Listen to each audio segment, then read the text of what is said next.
మా వంట అయినండి కరువు ప్రదేశం నుండి వచ్చాడు అంటున్నాడండి. అదిగోండి చూడండి ఎడత అంటున్నాడు బెదిరిపోతారు చిన్నపిల్లలు ఎవరైనా ఉంటే చూడండి. చిన్నపిల్ల ఉందండి ఆ పిల్ల ఇక్కడ ఎట్టాలండి.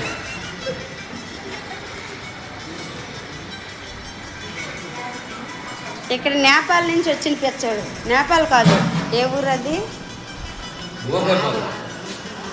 టీ తోటలు ఏ ఊరు?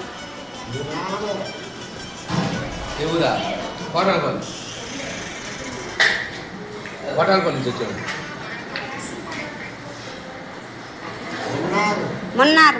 అగో మున్నార్లో ఒక అమ్మాయిని లవ్ చేసి అక్కడ ఫెయిల్ అయ్యి ఆ తోటలంతా అడవంతా తిరిగి ఇక్కడికి వచ్చాడండి లాస్ట్కి. చూడండి ఈ అబ్బాయేనండి. చూడండి అక్కడ అమ్మాయి కోసం పిచ్చోడైపోయాడు. ఇక్కడ తేలాడు మళ్ళీ. మున్నార్ ఎక్కడ ఉంది, కాశీ ఎక్కడ ఉంది అసలు చూడండి. ఈయన పట్టుకొచ్చాడండి ఆయన్ని. ఈయన పట్టుకొచ్చాడు.